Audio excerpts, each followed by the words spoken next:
Solo para darles un poquito de anuncios, el domingo no vamos a tener servicio y vamos a tener un servicio en la mañana, a las 8 de la mañana aquí en el templo, pero hablando con algunas de las personas que están ayudando con el evento, concordamos que es mejor idea llegar al parque temprano, ya que como es un fin de semana y el verano está muy lindo para estar afuera.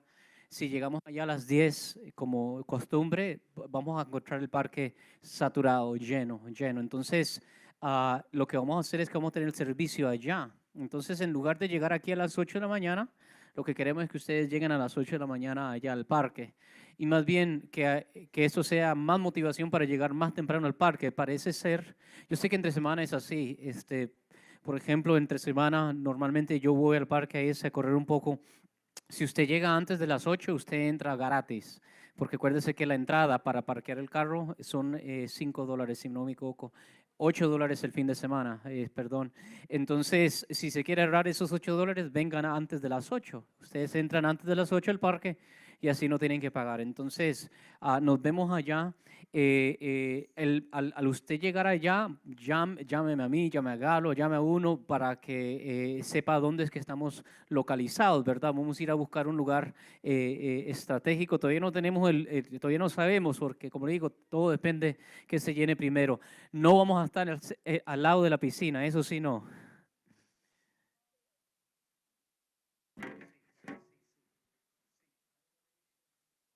No, no vamos a estar al lado de la piscina porque dicen que se pone muy escandaloso allí. Vamos a estar un poquito más retirados. Si usted quiere ir a la piscina, fácil, puede ir a caminar hacia la piscina, no se preocupe. Pero vamos a estar en el Rockland Lake. Rockland Lake va a ser, entonces, llegue temprano. Yo sé que mi esposa y algunas personas ya están coordinando para traer comida. La iglesia va a poner para la carne, pero les sugiero que cada uno de ustedes pueda traer sus propias cosas. También puede hablar con mi esposa, hablen con mi esposa hoy después del servicio para ver qué es lo que falta. Yo sé que hay algunas personas que ya contribuyeron con algunas cosas, entonces acérquese con mi esposa, ¿ok? Acérquese con mi esposa. Si no la conocen, es la mujer más bella sentada allá. Hay que ganarse puntos. Am, por favor, hablen con ella para ver qué es lo que falta. Yo creo que ya desechables hay, obviamente la carne ya está puesta, pero faltan algunas cosas. De todos modos, también usted traga sus propias cosas, pero queremos que todos estemos allá. Vamos a tener un tiempo para juegos, voleibol, diferentes deportes, diferentes juegos atléticos y también a las 10 es que tenemos el servicio. Entonces, de 8 a 10 va a ser básicamente las 2 horas para que las familias lleguen, se acomoden, se preparen. Y eso como alrededor de las 10 de la mañana allá en el parque vamos a tener el servicio. Allá mismo vamos a tener el servicio. Vamos a cantar a Dios, vamos a alabar a Dios. Quizás damos un tiempo para testimonios y una buena palabra. Amén. ¿Cuántos están contentos? Amén. Vamos a tener un buen tiempo. ¿Cuántos están contentos por eso? Ojalá, ojalá estemos bien contentos por eso. Entonces invite, queremos llenar ese lugar, queremos que todo, ojalá pueda reservar todo un grande sector solo para la iglesia nuestra. Lleguen temprano, por favor, para tener un buen tiempo allá. Allá, acuérdense, no aquí, aquí no, sino que directamente allá a las 8 de la mañana. Antes de entrar a la palabra, yo quisiera solo hacer una pequeña un pequeño espacio y políticamente no es necesariamente algo bueno para mí, pero yo creo que es bien necesario. Estas últimas 3, 4 semanas he estado un poco distraído. Yo creo que les he quedado mal a algunos de ustedes. Ustedes saben quiénes son. Además, las clases de bautismo como que no las seguí con los maestros. Además de eso, hay otras cositas. Yo quiero dejarles saber a cada uno de ustedes que ¿cuántos aquí han visto la película Titanic? ¿Cuántos aquí han visto la película? ¿Cuántos vieron la película Titanic? No, no son románticos ustedes. En la película Titanic, una de las, no favoritas, pero una de las más heroicas escenas, y es en base, eso sí es real, eso no es ficción de Hollywood, es real, es historia. Ustedes ven que hay una escena donde viene el asistente al capitán y dice, mira, vámonos, vamos, que esto se va a hundir, ya no hay manera como rescatar la nave, ¿cómo que se le llama? el barco, ¿verdad?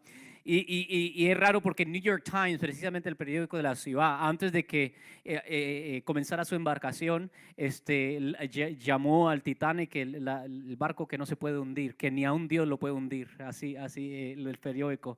Era casi como, como retando a Dios, no diga eso.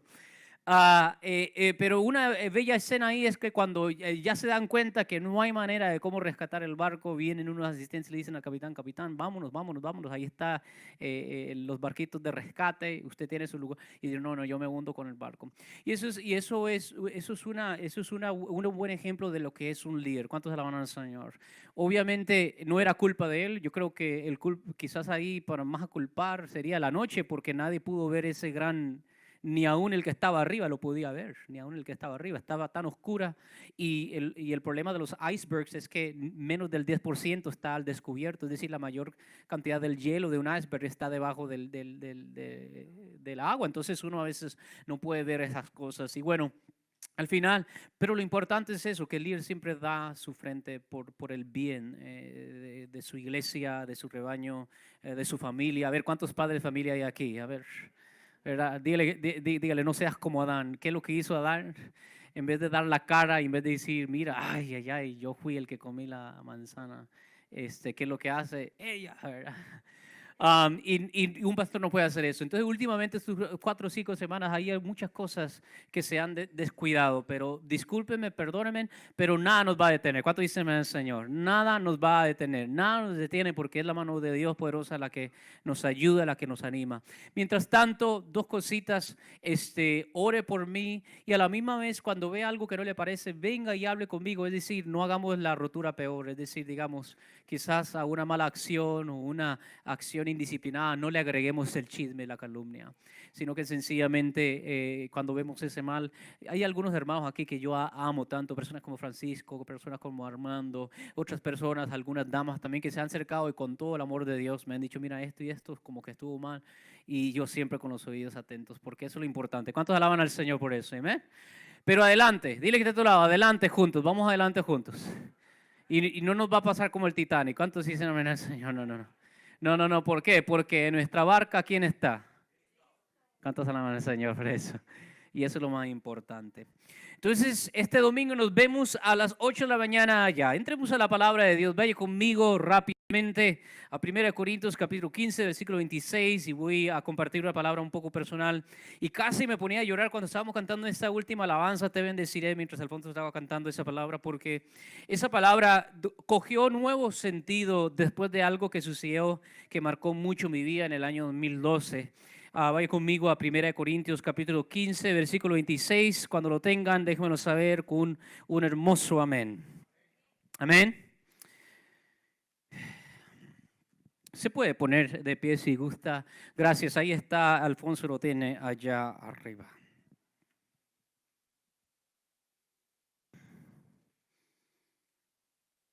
Dice así 1 Corintios capítulo 15, versículo 26. Juntos leamos la palabra en nombre del Padre, el Hijo y el Espíritu Santo. Dice, y el postrer enemigo que será destruido es la muerte. Una vez más, y el postrer enemigo que será destruido es la muerte. ¿Cuánto dicen al Señor? Puede tomar asiento. Y a medida que toma asiento, ahora brínquese a Juan capítulo 11.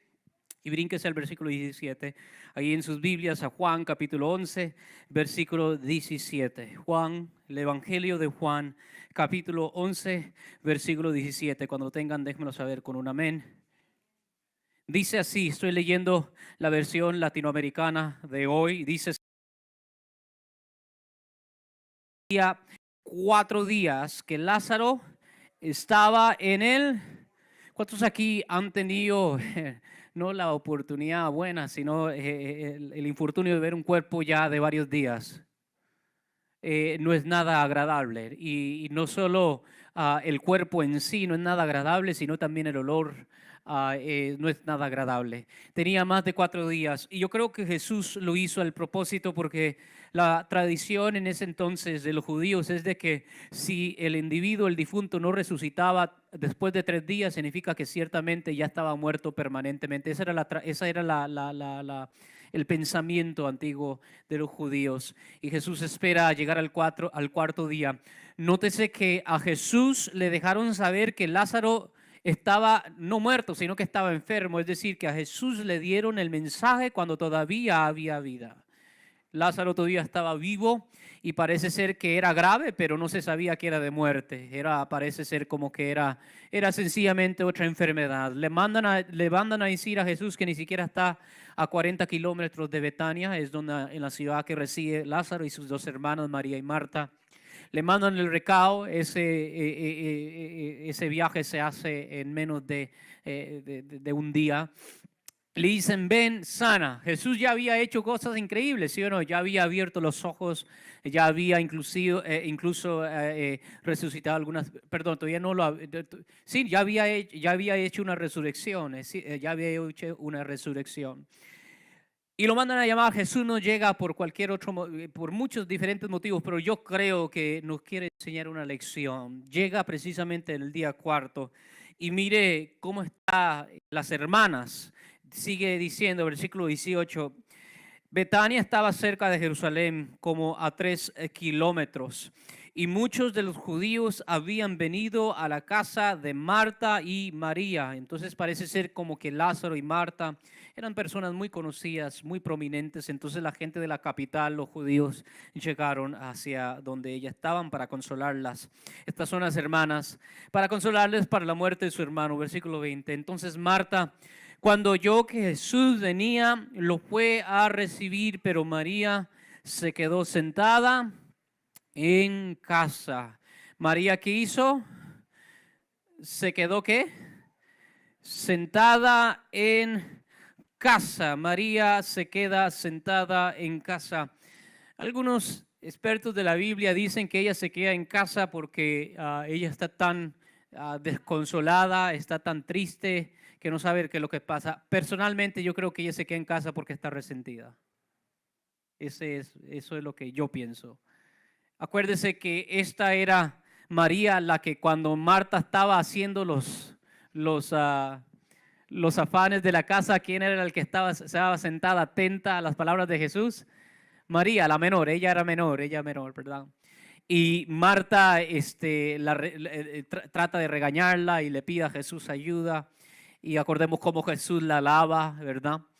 María ama a Jesús, María respeta a Jesús, María ha creído en Jesús, aunque todavía no se le ha revelado el evangelio completo, porque Jesús necesita decir algo importante que lo vamos a ver más adelante. Personalmente creo que María estaba resentida. Yo creo que ella estaba un poquito resentida con el maestro y quizás dijo, ¿por qué no llegó antes? Él fácilmente pudo haber hecho la sanidad. Marta no, Marta es un poquito más madura, ella es mayor, ¿verdad? Y sale al encuentro cuando todavía Jesús no ha llegado a la aldea, versículo 21. Pero vemos aquí en el versículo 21 que también ella tiene un poquito de resentimiento. Versículo 21, y Marta dijo a Jesús, Señor, si hubieras estado aquí, mi hermano no habría. ¿Qué es lo que ella está implicando aquí? ¿Qué es lo que Marta está diciendo implícitamente aquí? ¿Quién mató a quién? ¿Qué es lo que Marta realmente está diciendo aquí? Tú mataste a mi hermano. Si tú hubieras llegado aquí antes, mi hermano estuviera vivo. Eso, en otras palabras, lo que podemos deducir es que Marta, en su mente, Jesús era el culpable. Jesús fácilmente pudo haber sanado a Lázaro. Y por eso les estoy diciendo que yo creo que María, que era un poquito más tierna, ella todavía no tiene la madurez de Marta, ella todavía no es mayor, tan mayor como Marta, ella todavía no sabe cómo controlar sus emociones, ¿verdad? Entonces quizás ella sencillamente no quería ver a Jesús en ese momento. Pero Jesús hace todas las cosas con propósito. ¿Cuántos dicen amén al Señor? Jesús sabe por qué es que Él llegó al cuarto día. ¿Cuántos dicen amén al Señor? A veces las cosas cogen sentido después. Veamos cuál es el sentido, cuál es el propósito. Versículo 22 dice así. Ahora, aún ahora, yo sé que todo, esta es Marta, estoy hablando, yo sé que todo lo que pidas a Dios, Dios te lo concederá. Tu hermano resucitará, le dijo Jesús. Marta le contestó, yo sé que resucitará en la resurrección, en el día final. ¿Cuántos alaban al Señor? Yo sé que resucitará en la resurrección, en el día final. Jesús le contestó, yo soy la resurrección y la vida. El que cree en mí, aunque esté muerto, ¿podemos leer eso en voz alta?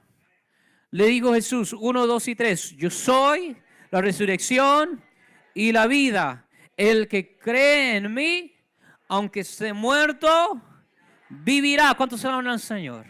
Versículo 26, y todo el que vive y cree en mí, no morirá eternamente. Dile que está a tu lado, no morirá eternamente. Porque el último enemigo en ser vencido será ¿qué? La muerte. Jesús nos está enseñando algo. Acuérdense 1 Corintios, ¿verdad? Porque el último enemigo que será vencido será la muerte. Pregunta, ¿crees esto? Jesús le pregunta a Marta, ¿crees esto? Ella le dijo, sí, Señor, yo he creído que tú eres el Cristo. ¿Cuántos pueden decir como Marta, yo creo, Jesús, que tú eres el Cristo? ¿Cuántos pueden decir eso? ¿Cuántos tienen esa fe? ¿Cuántos tienen esa certeza, esa convicción? Cristo, Jesús, tú eres el Mesías, el Hijo de Dios, o sea, el que ha venido al mundo. Habiendo dicho esto, Marta se fue y llamó a su hermana María, diciéndole en secreto, el maestro está aquí y te llama. Jesús sabía cómo estaba la cosa. Versículo 29, tan pronto como ella lo oyó, se levantó rápidamente y fue hacia él. Porque Jesús aún no había entrado en la aldea, sino que todavía estaba en el lugar donde Marta lo había encontrado. Entonces los judíos que estaban con ella en la casa consolándola, cuando vieron que María se levantó deprisa y salió, la siguieron, suponiendo que iba al sepulcro a llorar allí. Al llegar María a donde estaba Jesús, cuando lo vio, se arrojó a sus pies diciendo, le dice lo mismo que le dijo su hermana mayor, Señor, si hubieses estado aquí, no habría muerto mi hermano. Cuando Jesús la vio llorando y a los judíos que vinieron con ella llorando también, se conmovió profundamente en el espíritu y se entristeció. La suya dice, y se conmovió. Jesús pregunta, ¿dónde le pusiste? Jesús le dijeron, Señor, ven y ve. Versículo 35, el versículo más corto en toda la Biblia. Jesús lloró. Jesús lloró. Jesús lloró. Detengámonos ahí. ¿Qué significa eso de que Jesús lloró? De que Jesús se relaciona con nuestro dolor. ¿Cuántos dicen el Señor? Jesús se relaciona con nuestro dolor. Dile que está a tu lado. En tu dolor, Jesús se relaciona con ello. ¿Cuántos alaban al Señor por eso? Jesús no es la idea antigua testamentaria que a veces algunos tenían de Dios, que está tan removido del ser humano y está en el tercer cielo y realmente Él no siente lo que nosotros sentimos. Jesús es ese mediador, ¿verdad?, que toma figura de hombre y dice la palabra, fue tentado en todo y sintió lo que nosotros sentimos día a día. Y Jesús se relaciona aquí con esta familia y con estas personas y los ve llorando y entiende por qué es que están llorando. ¿Y por qué es que están llorando? Porque acaban de perder a un ser querido, a una persona que ellos amaban. Y de todas las cosas que nos pueden pasar en esta vida, yo creo que no hay ninguna que se pueda comparar a la muerte, ¿sí o no? A mí, yo creo que cuando perdemos un buen trabajo nos dolemos, ¿sí o no? Cuando perdemos la salud, de repente también nos vamos a doler. Hasta un pie nos podemos, ¿verdad? Podemos perder y sí hay dolor y todas estas cosas, pero es muy distinto cuando se pierde la vida. Como dice el libro de Eclesiastés, es mejor, ¿verdad?, perro vivo que león muerto, porque mientras hay vida hay esperanza. Y dile que está a tu lado, dale gracias a Dios por la vida. Dile, dale gracias a Dios por la vida, vamos. ¿Cuánto le dan gracias a Dios por la vida? Ay, estoy estresado, tengo deuda, pero por lo menos estás endeudado, pero y vivo. Es feo estar endeudado y muerto. ¿Cuántos alaban al Señor? Hay vida y podemos sonreír y podemos esperar en un mejor día de mañana. Y podemos soñar y podemos orar y podemos pedirle al Señor, Señor, dame fe, déjame ver un mejor horizonte, déjame ver un mejor día de mañana. Pero cuando se pierde la vida, se ha perdido todo. Pareciera ser así. Pareciera ser así. Y Jesús se relaciona y Jesús se entiende. Y Jesús se relaciona tanto con su iglesia, tanto con nosotros en nuestra pérdida, que eso, juntamente con los decretos eternos del Padre, es lo que mueve a Él venir y entregar su vida en la cruz del Calvario por nosotros. ¿Por qué? ¿Por qué? ¿Qué tiene que ver eso con esto? Porque antes de Cristo, la muerte es el peor enemigo del ser humano.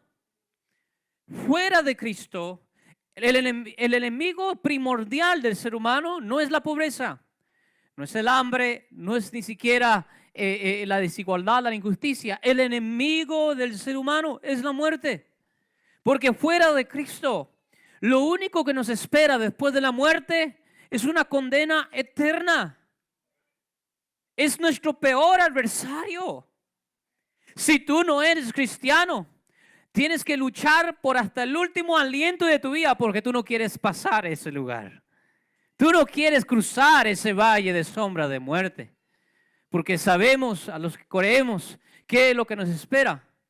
Pero en Cristo, después de lo que Él hace en la cruz del Calvario, después de Él tomar nuestro lugar, el lugar propicio de un pecador, y así darnos su justicia, y al tercer día declararle de una manera contundente al mundo entero y a las huestes celestiales que Él tiene poder aún sobre la muerte, Él nos transfiere ese poder, y lo que era en un tiempo el peor enemigo nuestro, ahora es nuestro mejor amigo, porque al nosotros morir nos encontraremos con Cristo. Es decir, que en Cristo todas las cosas se invierten. Y en Cristo ahora lo que antes era la peor causa de congoja y desesperanza, ahora llega a ser más bien nuestra esperanza. Pablo lo pone de esta manera cuando le escribe a los cristianos que están en Roma, perseguidos bajo el imperio de Nerón y están siendo masacrados a diestra y siniestra. Y Pablo les escribe: porque si vivimos, para Cristo vivimos, mas si morimos, para Cristo morimos. Ya sea que vivamos o muramos, de Cristo somos. Es decir, la muerte ya no nos intimida. Duele en la carne porque somos seres sensoriales. Queremos ver, queremos tocar, queremos platicar, queremos comer, queremos tocar el cuerpo, queremos hablar con él. ¿Cuántos quisieran aquí tener a seres queridos que han perdido al lado? Sean honestos, ¿cuántos quisieran? Yo quisiera tener a mi padre todavía aquí. Por eso casi lloraba en esa canción, porque agarró su nuevo sentido. Antes de 2012 conocía dolor, conocía cosas, pero no conocía lo que es realmente pérdida. Cuando pierdes una persona que amas de todo corazón, entonces sabrás lo que es pérdida. Nada se compara a eso. Nada se compara a eso. Pero ahí es donde viene Cristo y nos conforta. Ahí es cuando Cristo se acerca a nosotros y como Marta y a María nos recuerda: el que cree en mí, aunque esté muerto, vivirá y no morirá eternamente. Es decir, la muerte no es nuestro adversario ya no se apodera de nosotros. Y eso es lo que lo mueve, a dar su vida en la cruz por nosotros, a resucitar, porque ya Cristo tenía vida, ya Él es el autor de la vida, pero Él quiere que donde Él esté, que nosotros también estemos con Él. ¿Cuántos dicen amén al Señor? ¿Cuántos alaban al Señor? Donde Él está, Él quiere que su pueblo esté también. ¿Cuántos alaban al Señor? Él lo dice. Mire rápidamente, vaya conmigo a Juan capítulo 17. Juan capítulo mismo, en ese capítulo, en ese libro, capítulo 17, versículo. Cuando lo tengan, déjenmelo saber con un gran amén. Juan capítulo 17, versículo 24. Este es Jesús, y esta es la única vez que vemos a Jesús orar no solo por sus apóstoles, pero orar por toda la iglesia, desde el primero hasta el último, desde el primer convertido. ¿Quién sería? ¿Juan el Bautista el primero? No sé.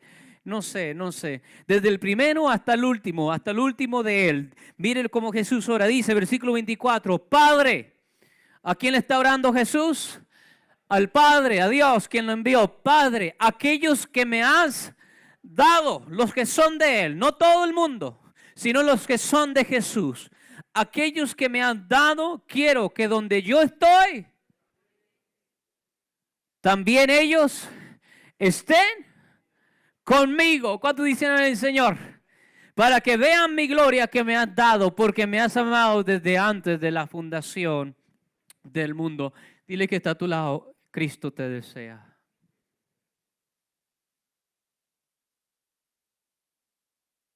¿Cuántos alaban al Señor por eso? ¿Lo creen? Cristo desea su iglesia. Cristo desea su iglesia. Les doy una recomendación a los que tienen más de 10 años casados. ¿Dónde están todos los que tienen más de 10 años casados? Todavía hay gozo en ese matrimonio. Me gustó, me gustó. Una vez más, todos los de 10 años casados, levanten la mano bien en alto. Yo sé que después de 10 años la mano ya como que no da, ¿verdad? Gracias. Les recomiendo algo. Sepárense por unos varios días. No, pero no peleados. No, pastor. Sonó mal. Mande a su esposo en un viaje misionero.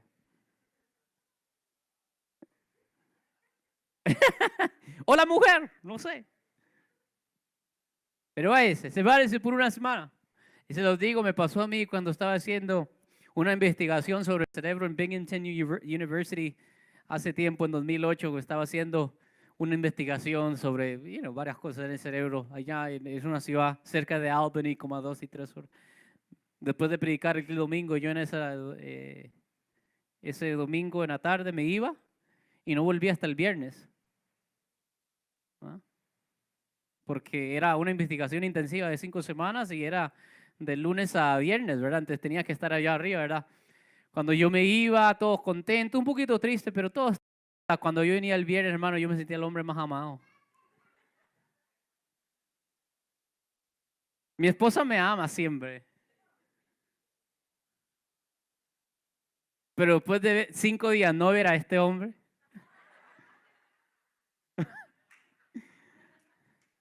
Se intensifica ese amor. Y es recíproco también. Jesús desea su novia. Nosotros aman a Jesús. Jesús desea a su novia. Él quiere que donde Él está ¿qué? Su iglesia. Él quiere verte, Él quiere hablar contigo. Y Él quiere que tú veas su gloria y que seas parte de su gloria. Hay amor y es un amor eterno que ni aun la muerte puede extinguir. ¿Cuántos alabamos al Señor?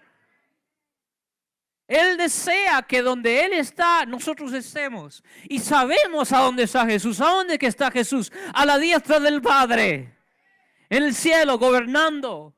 No sobre los reinos del hombre, sino sobre todas las cosas habidas y por haber. Y Él quiere que esa gloria que Él tiene, también compartirla con su iglesia. Por eso Él será llamado y serás llamado y es llamado Rey de Reyes, Señor de Señores. Porque tú y yo también somos reyes y son reinas. ¿Cuántos alaban al Señor? Somos sacerdotes. Dile que está a tu lado. Tú y yo somos herencia de Dios. Dile. Somos linaje escogido de Dios. Tenemos sangre. ¿Qué era? ¿Azul o morada? ¿Cómo es que el sangre? Tenemos sangre roja, carmesí, del Calvario. Eso está más real que el azul. ¿Cuántos alaban al Señor? Pero la pregunta es, así como Él desea que tú estés donde Él está y sabemos que Él está allá, ¿tú deseas estar con Él? ¿Tú deseas estar con Cristo? ¿O serán que las cosas de esta vida te han hecho un peso tan fuerte sobre ti que por más que quieras levantarte, como que no, quieres quedarte más en la tierra? ¿Será que tienes muchos tesoros acumulados sobre esta tierra? Tienes herencias y propiedades y quieres establecer nuevos negocios. Ninguna de esas cosas son malas. Al contrario, yo ya les he predicado por varios meses. Hagan eso, inviertan, abran sus propios negocios. Pero ¿será que en ese proceso tu corazón se ha ido desligando de Cristo y tu corazón ahora está en esas cosas y ahora la simple idea de tener que morir ya te fastidia, te asusta y como que no, yo quiero vivir más. La realidad es, hermanos, que el cristiano que está consciente y que tiene a ese amor verdadero por Cristo está en una rara contradicción, porque en parte sabe que tiene muchas cosas que hacer en esta tierra, pero en otra parte él quiere también estar con Cristo. Y así como Él nos desea, y así como Él desea que donde Él está, nosotros estemos, nosotros también que deseamos. Por eso es que la palabra de Dios dice, la iglesia y el Espíritu dice, amén, ven, Banarata, ven, Cristo. Que por 2000 años te hemos estado esperando. Más bien como si fuera por mí, hablo en la carne, hablo como hombre, ya te estás tardando, ya estoy como Marta y María. ¿Qué pasó? Pero Jesús no va a llegar hasta que el último entre. ¿Cuántos dicen amén, Señor? De repente todavía falta uno por nacer. Dios va a esperar hasta el último para que cuando Él venga, todos estén allí con Él.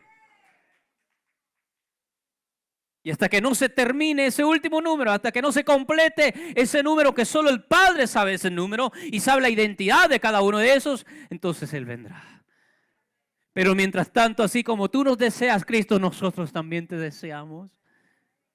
Mire el apóstol Pablo como le explica hoy conmigo a 1 Filipenses, rápido. 1 Filipenses capítulo 1, versículo 20.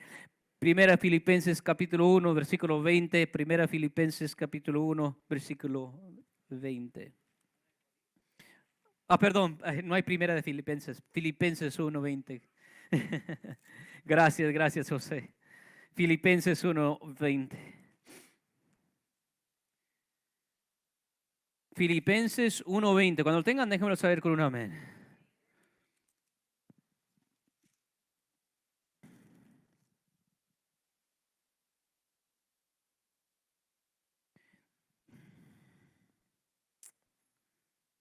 Dice así. Vamos a leer un poquito de antemano. Dice, sí, versículo 19, porque sé que esto resultará en mi liberación mediante las oraciones, las súplicas de Jesucristo, conforme a mi anhelo y esperanza de que nada será avergonzado, sino que con toda confianza, aún ahora, como siempre, Cristo será exaltado en mi cuerpo, ya sea por vida o por muerte. Voy a leer la versión suya 20 ahí. Conforme a mi anhelo y esperanza de que nada será avergonzado, antes bien con toda confianza, como siempre, ahora también será magnificado Cristo en mi cuerpo, o por vida o por muerte. Versículo 21 dice básicamente las mismas palabras que les mandó a decir a los cristianos en Roma, pero ahora se los dice a los que están en Filipos. Dice, porque para mí el vivir es Cristo. ¿Podemos memorizarnos este versículo? ¿Podemos memorizarnos este versículo? A ver, 1, 2 y 3. Porque para mí el vivir es Cristo y el morir es ganancia. Filipenses 1, 21. Una vez, porque para mí el vivir es Cristo y el morir es ganancia. Filipenses 1, 21. Una vez más, porque para mí el vivir es Cristo y el morir es Filipenses 1, 21. Para mí el vivir es Filipenses 1, 1. Las mujeres, porque para mí vivir es Cristo. Filipenses 1, 21. Los casados, porque para mí el vivir es Cristo y el morir es Filipenses. Los solteros, porque para mí el vivir es y el morir es Filipenses 1, 21. Los que se van con Cristo, porque para mí el vivir es Cristo. Filipenses 1. ¿Cuántos aman al Señor? ¿Qué significa? Lo que antes de Cristo era nuestro adversario, ahora en Cristo es ganancia.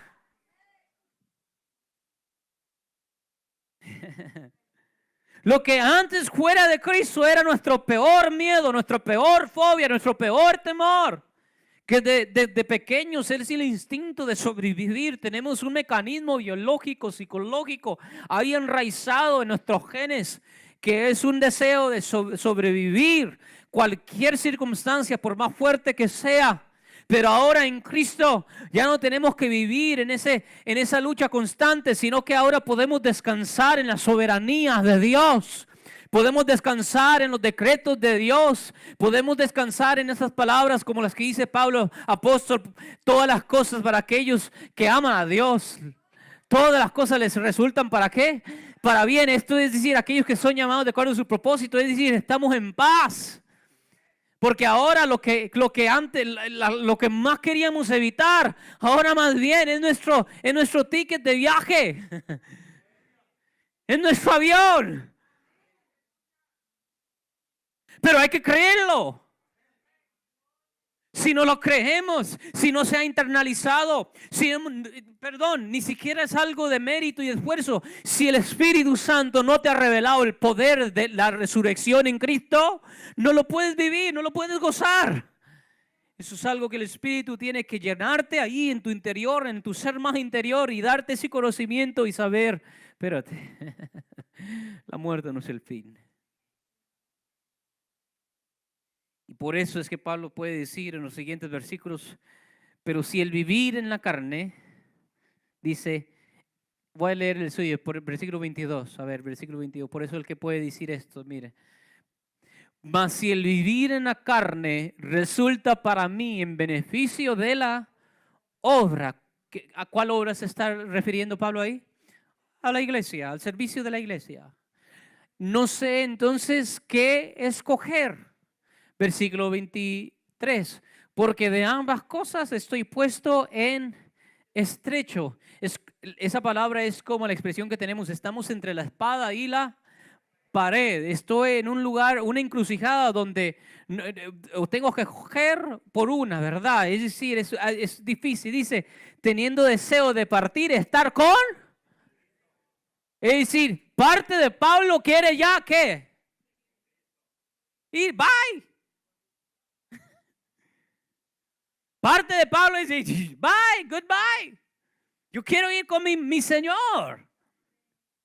¿Por qué? Porque Pablo está convencido del poder del Evangelio. Y sabemos que Pablo no es un palabrero. ¿Por qué? Porque su cuerpo testifica de que él está dispuesto a ser azotado por el Evangelio.